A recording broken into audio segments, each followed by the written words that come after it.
Charge.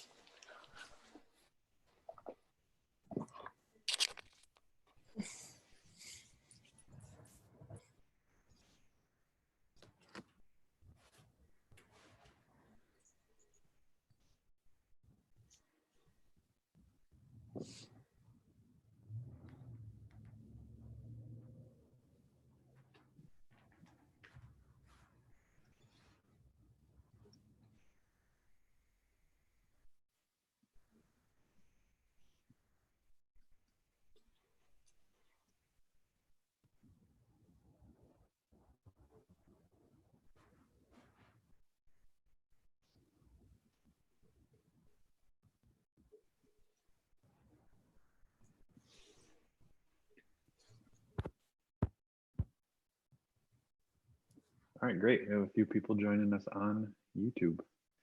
So cool. All right, it's 2 o'clock. So we will go ahead and get started. Thanks everyone for being here. This is our panel on motion graphics, which is part of the ISUGD Virtual Frontier 2020 Senior Show. Today, Emma, Noor, and Morgan are going to present their capstone projects.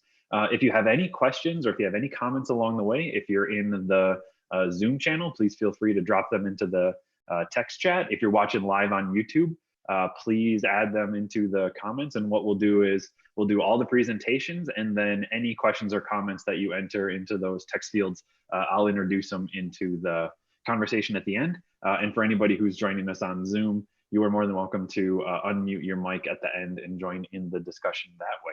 So with that, let's get started. Emma, you are up first. So if you want to go ahead and share your screen, the rest of us will turn our cameras off, and then we'll mute our microphones, and you can take it away.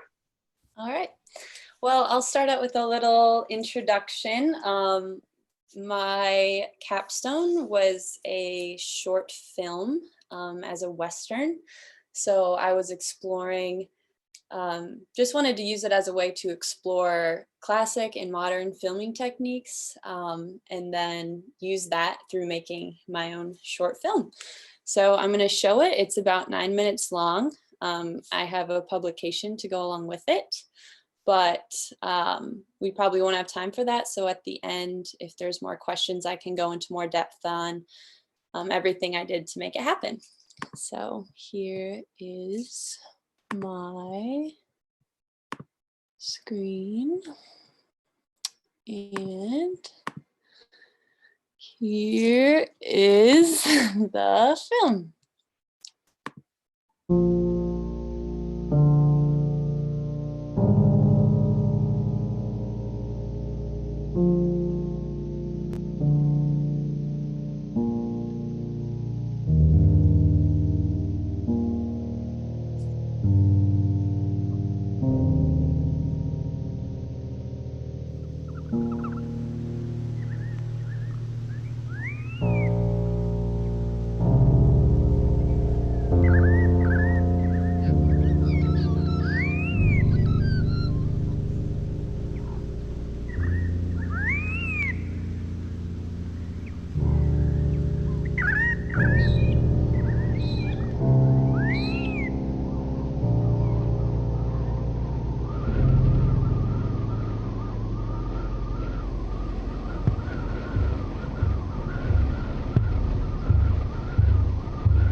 All right, and that's the short film. Like I said, I've got a publication that goes along with it with about 50 pages of stills that I took while I was out there. And then the other half is just the process and everything that went into filming and figuring out the storyline, getting the props, et cetera, et cetera. So yeah, I hope you liked it. Excellent. Thanks so much, Emma.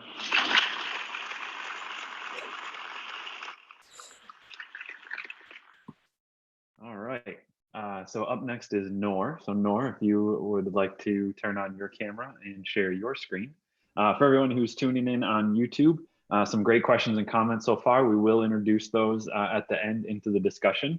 So please keep those comments and questions coming. Yeah, same with the Zoom. Anybody who's tuning into Zoom, you can drop questions in the text chat there, or you'll be able to unmute yourself at the end. So Noor, take it away. All right. See my screen? Yep. All right, so hello everyone. My name is Noor Gettan, and this is my capstone project called Topia. And I like to describe Topia as kind of like a personal experimental short video project inspired by the recent events of the year 2020, and then also inspired by my love for the cyberpunk genre and basically anything futuristic.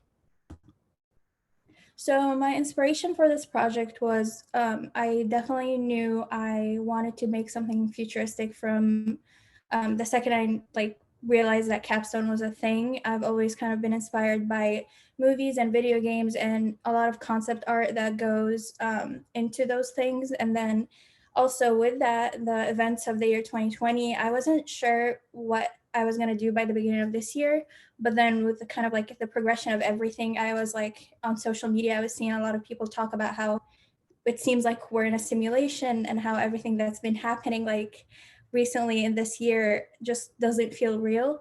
So I kind of combined my love for concept art and anything futuristic with this idea of like a fake dooming like apocalypse, and the movie came about. So that was my inspiration. So the whole concept of Topia is it's a cluster of basically concept art, motion graphics, music, sound, narration, and storytelling.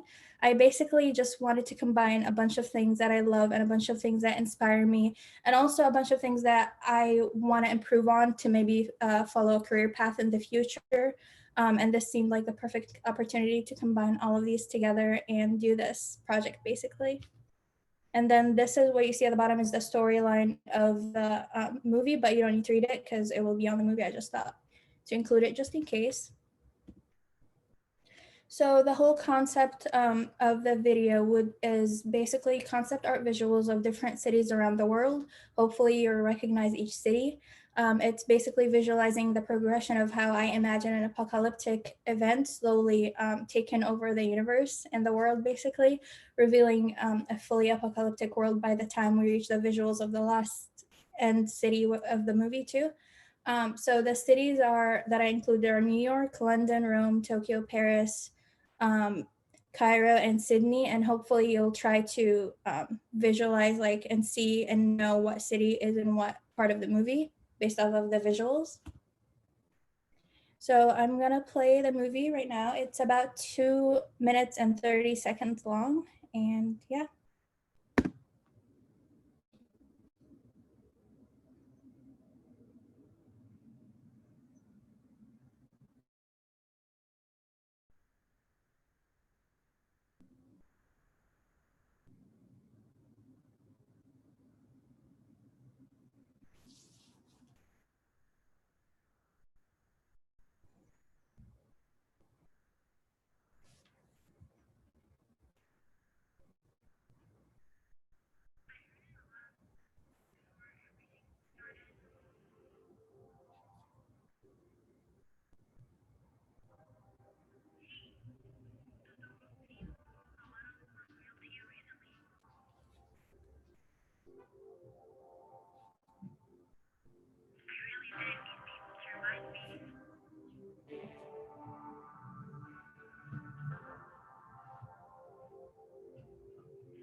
Okay, so that was the short video.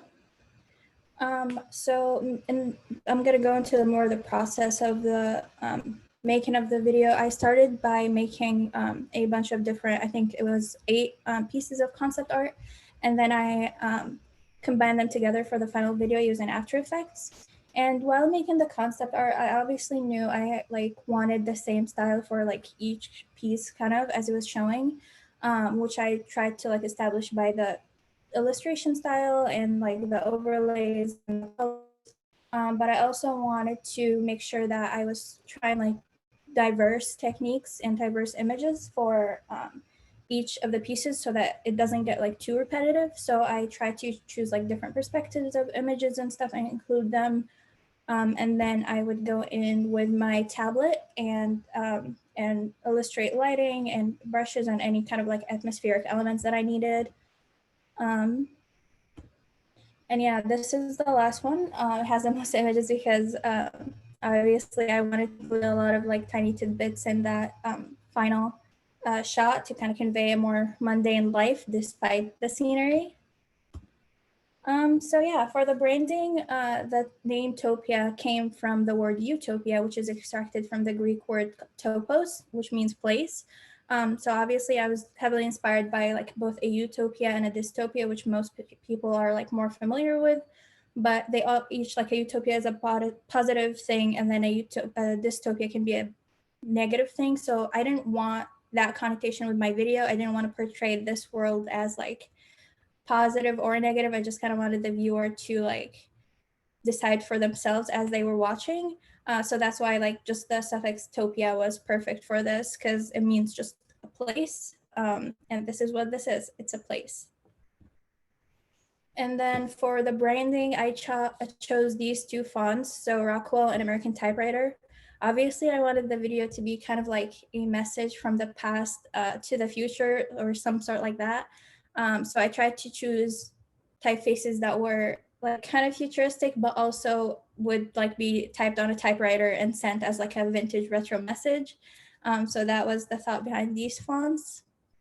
And then for the logo, I wanted to include the dash from the suffix for the word topia, as well as a circle. The O in the circle means kind of it's a representation of planet Earth, and then slashed out because my idea was that it's changed. Planet Earth is not what we imagine it to be. So that was my idea with the dash on the O, and then the rest are just stylistic choices to go with the logo.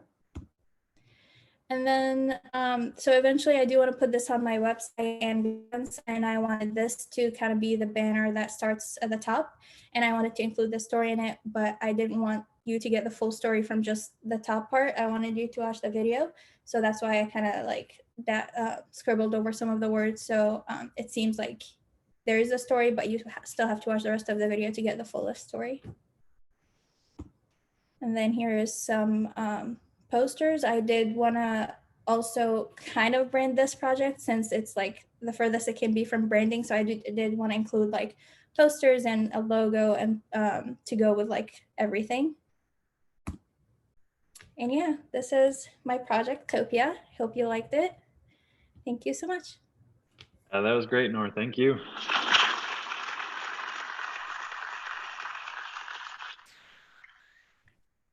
Cool. Yeah, if you want to unshare your screen. And then Morgan, you're up next. So yeah, more great comments and questions to text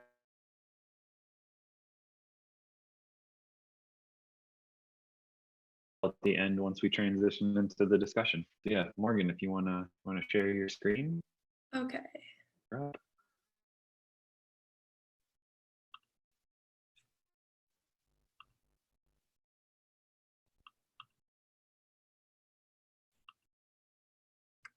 Okay, so hi, I'm Morgan. My project is called Design Diary, 30 Days of Animated Type.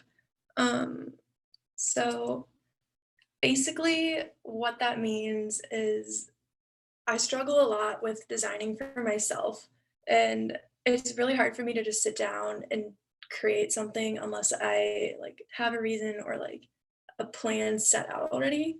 So my goal with this was to just like not have to think about that and just like do it. So the design diary 30 days basically is 30 days worth of animated typographic posters meant to express like my feelings and like what my day is throughout the semester, the previous semester. So by creating like each piece every day, it's like just eliminating the boundaries and allowing myself to experiment and learn new skills, and then reflect back on these 30 days of posters. Each one is like, they all are cohesive, but depending on the day, they're all different, and I just wanted them to express like what my day was. My inspiration, I took a lot of inspiration from distorted typography, 3D dimensional like type objects.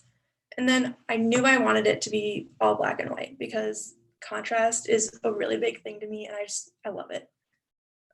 So you can kind of see like at the bottom were kind of just 3 stills that I found that kind of inspired me like in the direction that I wanted to go in. And then I journaled also. So each day I would just write like a little journal entry, and then I would pull either sentences or phrases or feelings from those, and then translate it into a poster. So as you can see, like day 5, I was in New York, and I translated that to like how I was feeling.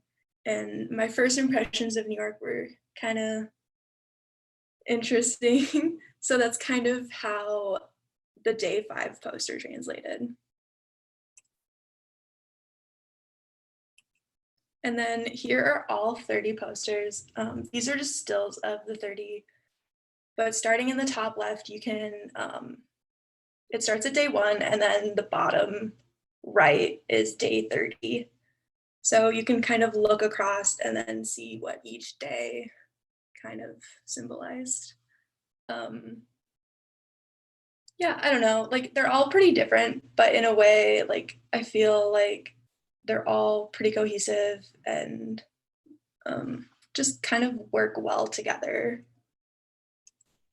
Okay, so the next 12 that I'm going to show are the animated ones. In no particular order, it's just kind of what I was working on. I learned a lot, and it was definitely a challenge on some of these days. After Effects was really tough, and I feel like coming out of it after this project, I definitely have a good grasp on what I can and can't do now. And then the next 3, some of them are really subtle compared to others, but I think the mix of like movement is pretty nice in my opinion.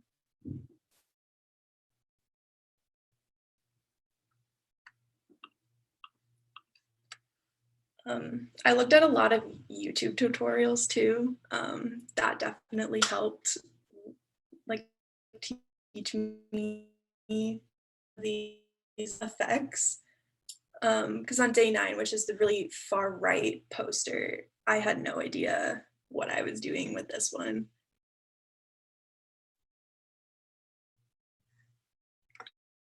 And then the last 3 that I'm going to show, I don't know.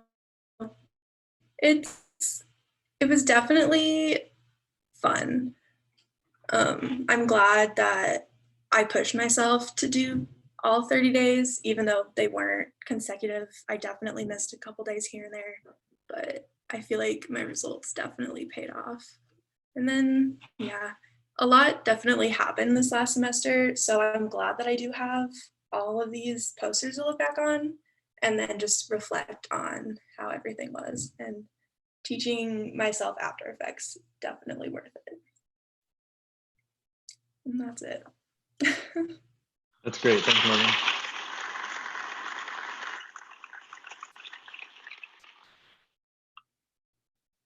All right, cool. So yeah, if you want to unshare your screen, and then Noor and Emma can hop back in. And we got some great questions in the YouTube channel here. I got to scroll back up to the top here. So I'm going to start with a question for Emma. So this one is from Professor Anson Call. He said, "How does your graphic design background help guide you in movie making? Conversely, how did the things that you learned making this film inform your graphic design?"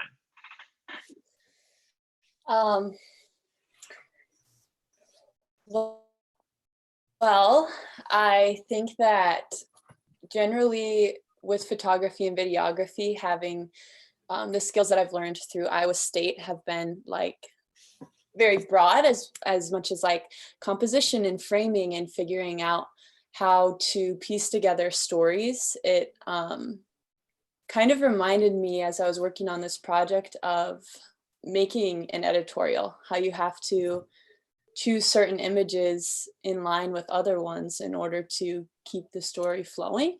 And especially since my movie didn't have dialogue or monologue, it was really important to use cohesive imagery in that way.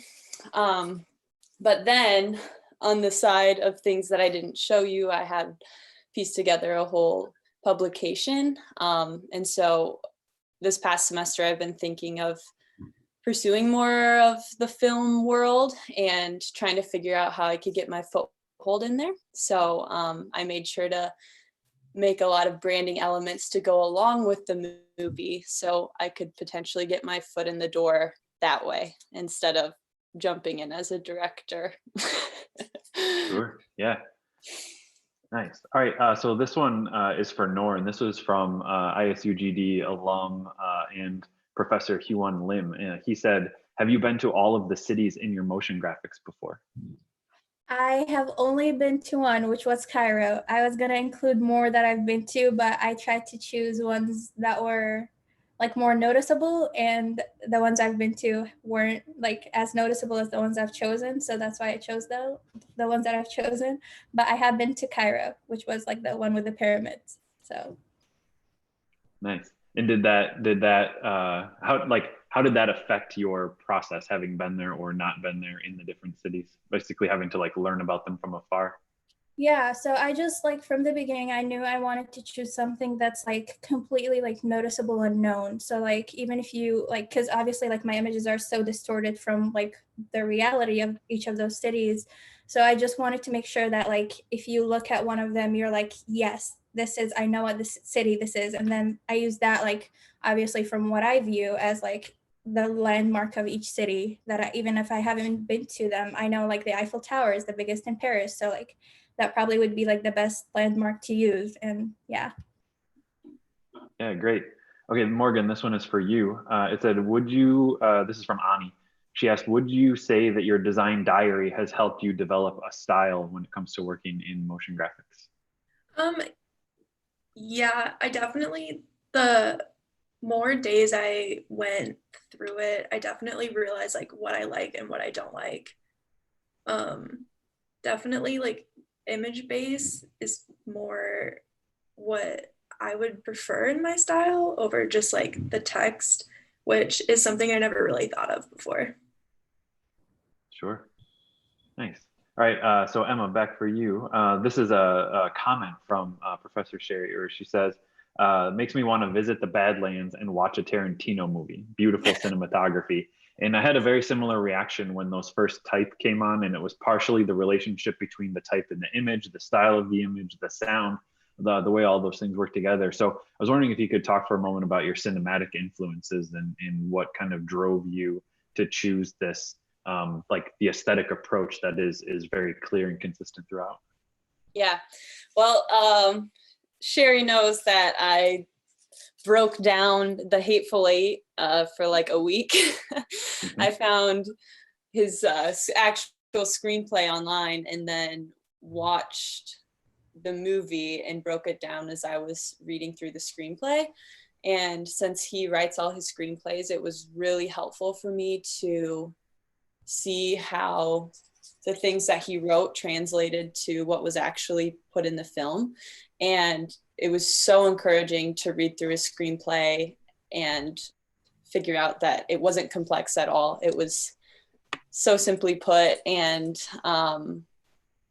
really encouraged me like I could do that, a similar thing as well. But Tarantino's always inspired me. So yeah, looking at the way he used sound and the first 4 minutes of the Hateful Eight, he doesn't use anything but environmental noise and sound. So in music, orchestra music. So that was encouraging for me, knowing that most of my film wouldn't have any monologue or dialogue. But yeah, it was definitely inspired by Tarantino. Absolutely. Well, and that's such a great inspiration to have, because he himself is just an archive, a trove of cinematic history, and all of that becomes influence and reference within his work. And so by you tapping into that, you then sort of become part of that network. And the way in which he uses sound and the way in which you use sound both really do like a fantastic job to set the scene. So along those same kind of lines, Noor, you also had a very sort of cinematic approach to the image making in the role that sound and then also narrative play in that. How did you decide on what music to use? There's a couple comments in here that are really kind of celebrating your choice of sound. One is the pink hearts in Celebration, and then another reference to just like the deep intensity of your vaporwave aesthetic. That just makes me so happy. Yeah, so I sound is obviously like really important for this type of project. I am like, obviously with cyberpunk and vaporwave genres, like synthwave is like the biggest music genre that goes with them. And I spent a lot of time trying to, most of like synthwave tracks that I found were like really upbeat and like would like basically overshadow this, like the speaking part of it, especially since the speaking part was like distorted. So I spent a good amount of time trying to find like the perfect track that's like perfect synthwave, but also like as slow as can be to like accompany the like actual speaking part. And that the piece that I found is from a group on YouTube who actually, they have a lot of other like great tracks, and I included their name at the end. Yeah, it was just perfect. I listened to it, I put it with like the text and like the speaking part, and I could hear both, and it was like as slow as I wanted it to be, but as upbeat as necessary as well. So yeah. That's great.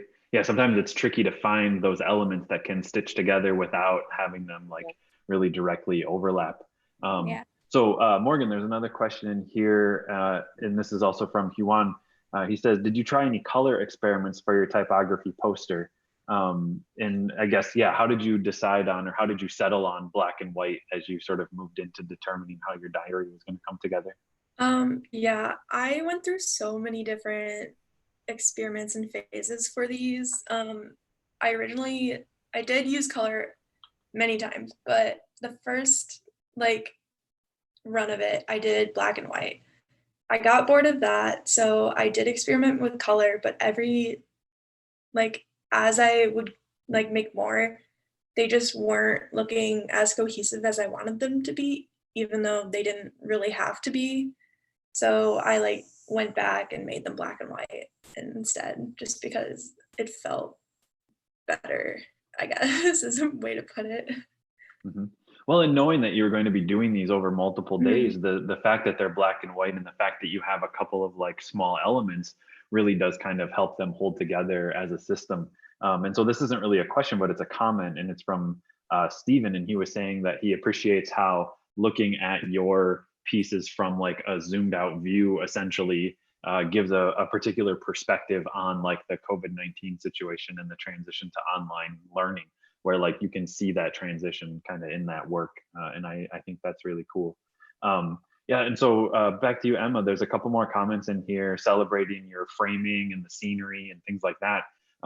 One of the things that I think is really commendable about working in video is that at a certain level, it's really unforgiving. If you are doing a photo shoot, you can go in and you can do a lot of manipulation to make a photo exactly what you want. But a lot of those tools fall away once you're working with video, or at least become difficult.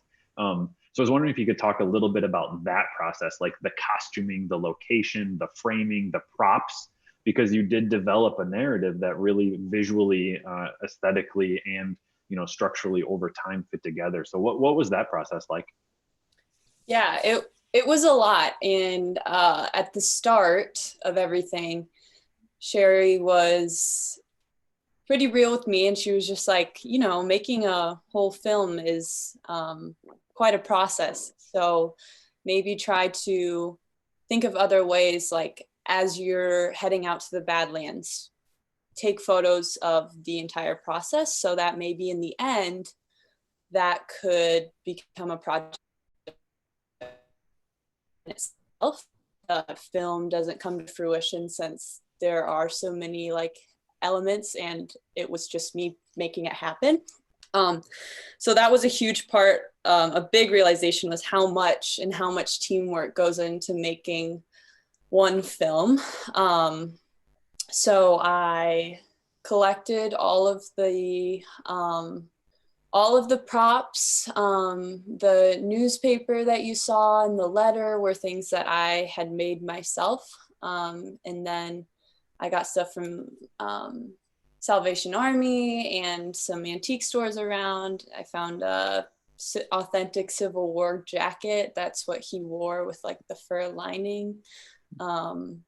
And found the like little gun holster at an antique store. And so, yeah, I took about 2 weeks of collecting things. And then getting out there, it was a lot of pressure because I had brought a couple people with me, and I wanted to make sure that I wasn't wasting anyone's time.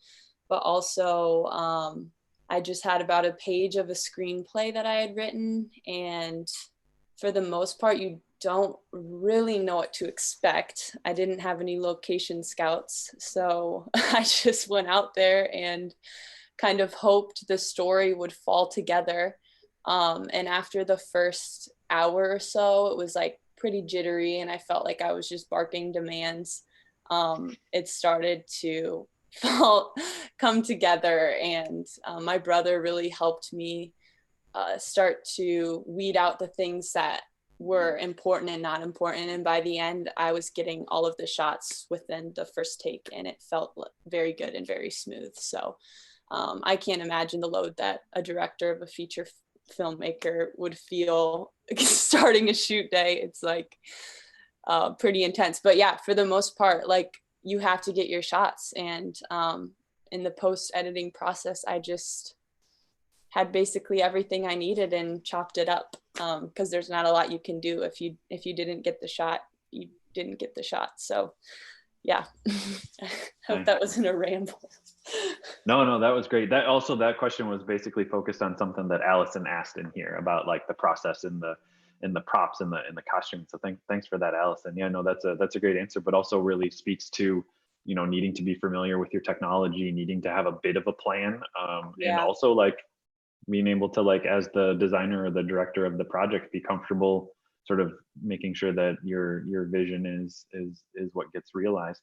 So Noor, there's a question in here from Shannon, or a comment about the quality of your writing. So I was wondering if you could talk a little bit about the process of writing that narration, because again, you know, similar to actually all three projects, the text in them is oftentimes relatively limited or non-existent, but needs to be like spot on in that case. So Noor, how did you go about that process of really like refining that language in order to get your narrative across?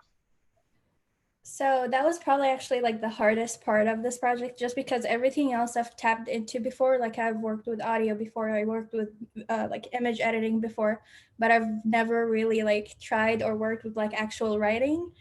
So that was like the biggest insecurity throughout this whole project is, how do I, like me with no experience in writing whatsoever, make something short and like to the point and like would give you some feeling. So I just like one night, I rewrote this a lot, but like one night when like the inspiration hit, I basically sat down and I tried to write something as if I was like speaking to like my sister or my friend. So something just like really personal. And it was like at the bit, like I think like the end of February, start of March, when like all the like feelings about like COVID-19 were just like really raw in everyone. So like that is kind of like what drove me, like the uncertainty of like this year and what's happening. I just kind of like, I let it out like in this short paragraph, like as it might be like really personal, because like that's how I would talk to a friend about like what's everything, like what's happening right now. So I think it just came from like a sudden like moment of like realization about like life and everything that's been happening recently. Yeah, no, that's great. And that idea of even like it being personal makes me think, Morgan, of yours as a journal, as a way of like not only getting these things out, but also like leveling up in your technical skills. So could you just talk a little bit more about that in terms of like, I don't know, was there any sort of like sort of value to that as a process, just even you know, either internally or as the project kind of went along, that you utilized in order to make decisions about what you were going to include once you got down to day like 27, 28, 29? Yeah, towards the end, I started just running out of ideas because, like, versus day one, I pretty much I knew After Effects, but not to the extent that I would like 30 days later. But at the beginning, I kind of just sat down and played with like all of the effects that I could, that they already had like built in. And then I YouTubed a lot of tutorials just to see like what's possible, like what interests me, like, and is this something like I could ideally do in like a couple of hours. So it kind of just turned into like what is like obtainable in the short amount of time. Um, but definitely the effects, just learning like how to like make things 3D or like keyframing is pretty big, and like learning more about that helped a lot. For sure, for sure.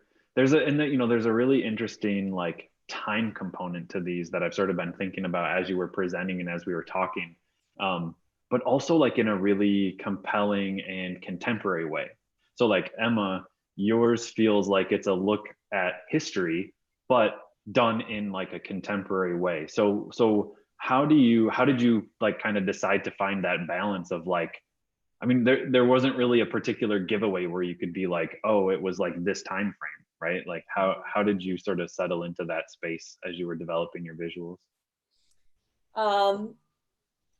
Yeah, that was a big push and pull at the start of all of this.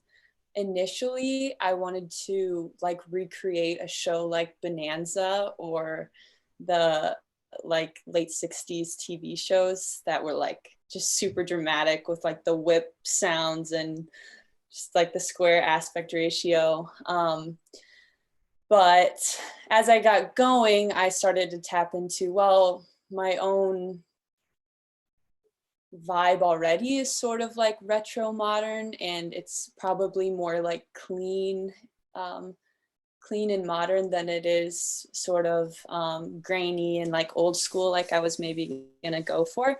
So after a couple weeks at the start of just going back and forth of, do I just really play into the like old style film with all the grain and all the color grading and all that, or do I take a more modern approach to it?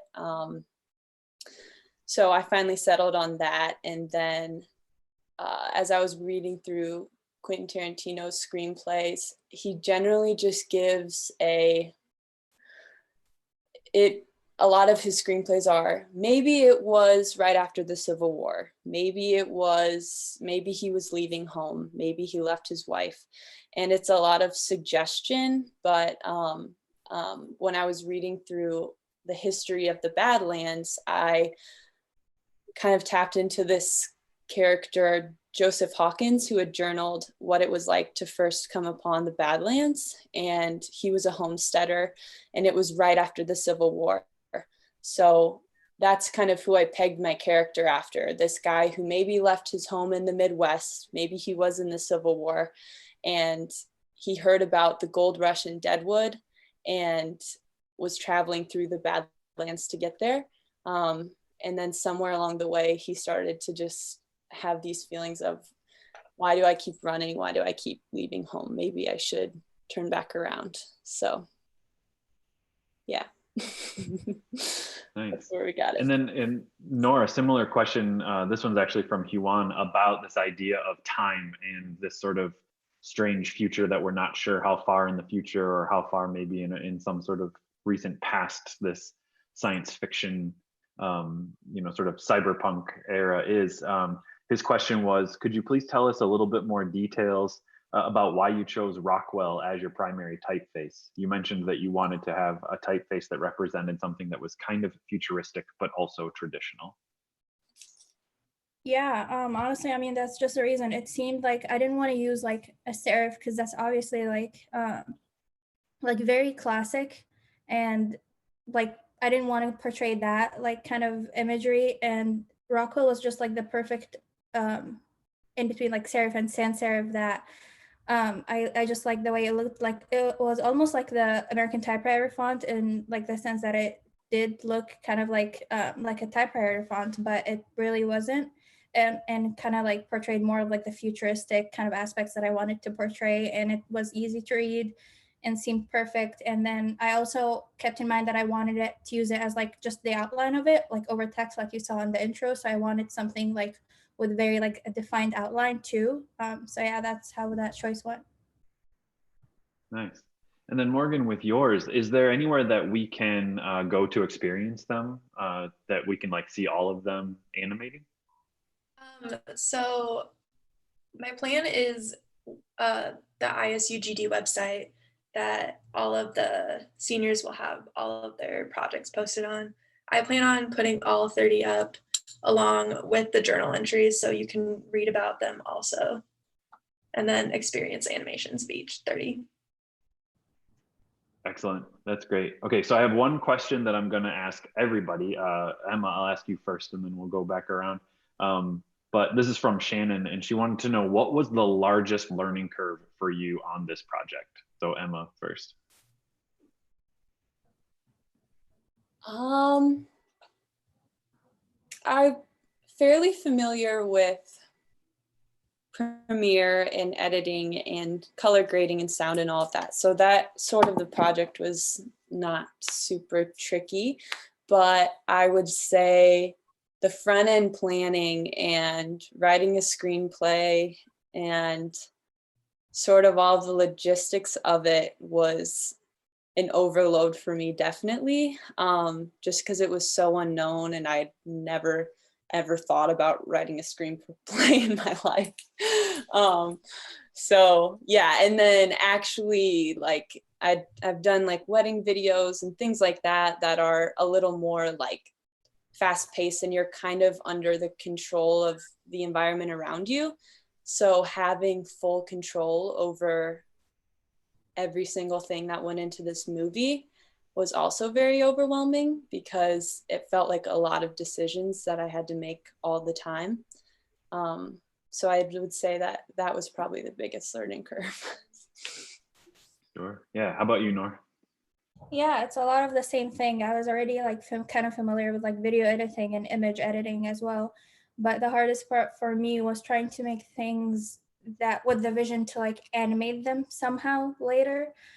So like obviously concept art, I haven't like, I've seen very few examples of like actual animated concept art.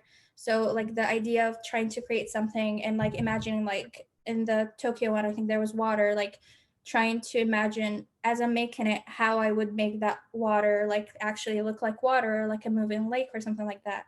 And then so that was part of it. And then the other part is just like illustrating everything that is not the images on there. So like the lighting, I spent a lot of time trying to like, it's probably still not accurate, but like where like finding the source of lights from each image and trying to like I have my tablet right here next to me. I spent a lot of time on it trying to find like the right brushes to use and like how to find like the perfect like ways to illustrate them. What yeah, basically like the illustrating part and lighting and drawing and combining that with like still images. That was probably the most difficult part of it.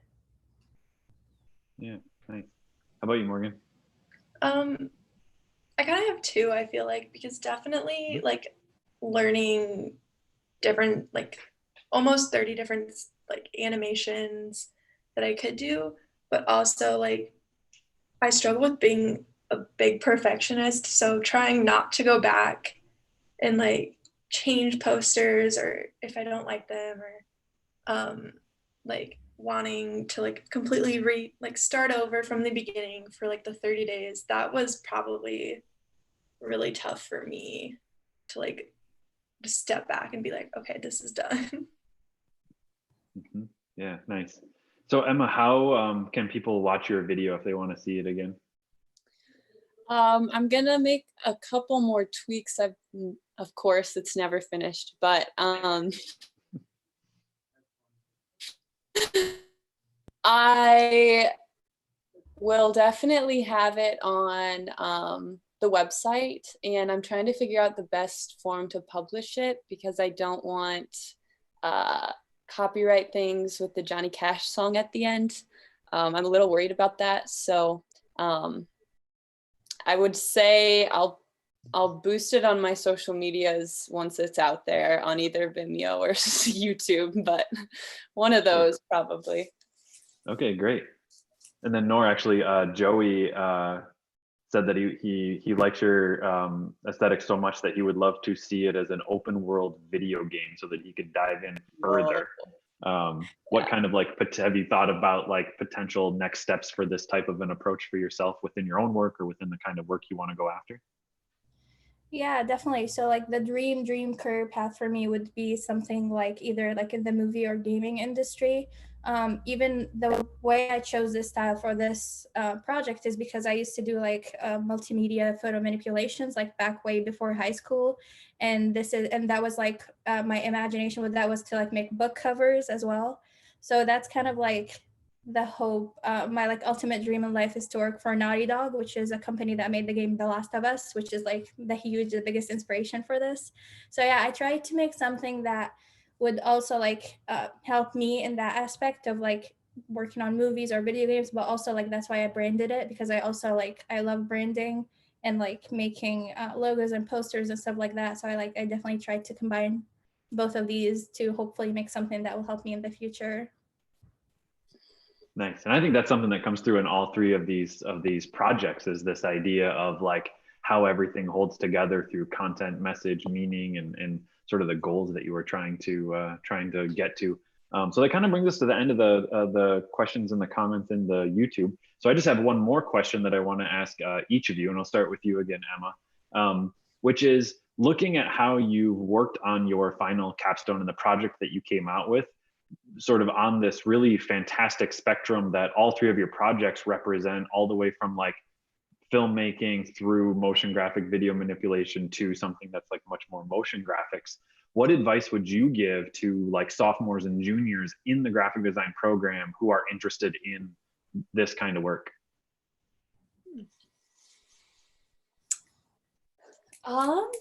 Well, I can't speak for motion graphics. I'm very unexperienced in After Effects still. But as for more of like the filmmaking route, I know that that's not necessary. Like we don't really have a lot of like classes on that per se, but the thing that I've been doing all through college is just taking photos, and that's translated well for me to hop over to video. But definitely getting experience with Premiere, even like if you just want to start a vlog just so that it forces you to edit videos more, getting in there and learning all of the commands and controls and short keys, that definitely helps. But then the final project, or the biggest thing that I did in this whole process that helped me the most was just watching films and taking notes and sketching out the frames that were and the cuts that were really cool and really inspiring to me. So don't watch movies that you don't like. Watch your favorite movies and then watch them again and again, and start to study exactly what they do, from sound to composition to the things that they're wearing to the graphics they're doing and at what time. That has been by far the most beneficial thing throughout this process. Yeah, fantastic. How about you, Noor? Any advice to sophomores and juniors interested in your kind of work? Yeah, honestly, the biggest thing I would just say is that it's really important to find your inspiration, to follow people and artists and designers that really inspire you, because this is how I kind of like came about with like my idea for the video. Is I just follow a lot of designers that inspire me, a lot of designers that work in the field that I want to go to. And like I've been told before, like, I don't know how you think of this stuff. I would never have thought of that. The only reason I think of that is because I follow a lot of artists, a lot of concept artists, a lot of artists in the style that I want to like follow in the future. So yeah, the biggest piece of advice I can give is to just like, it's hard to like find a style that you like, but if you just have like the slightest idea of what you like, then go out there, go on social media, go on Behance. I've spent more than I like to admit on like Behance and ArtStation, just trying and collecting and imaging and like trying to find the process. Because a lot of these artists like that work in Hollywood and like in video game industry, a lot of them do post the process for that. So if you just go out there and just like take inspiration, see what they do, see their inspirations as well, then you'll get like a better idea of what the direction you will take too. Yeah, great. How about you, Morgan? Any advice? Yeah, pretty much what like they covered, but yeah, watch tutorials, like just dive right into it and try it for yourself. You'll learn eventually. Like the more you do it, just the more you'll learn. That's all, basically. That's great. I love hearing that. I love hearing that attitude of just like, you got to get in and figure it out. That's how you make work. You figure out how to make the work. That's awesome. Well, all three of you should be really proud of the work that you've done. I know that we are. It's really exciting. So thank you, Emma, Noor, and Morgan, for being here, for presenting your work, for sharing it with us in this channel. Thanks for letting me hang out and chat with you about it. I really appreciate that. Thanks to everybody in Zoom. Thanks to the people that tuned in on the YouTube. So if you want to see Emma, Noor, and Morgan's capstone projects, check them out on isugd.com/2020 senior show. So you can find theirs and all the other capstone projects from the seniors. Our next and final panel is coming up at 4 o'clock. It's on packaging design. So definitely come back to the same YouTube channel and check that out. Thank you again for being here, and everybody have a good rest of your afternoon. I'll see you in a minute. Thank you. Bye. Thanks.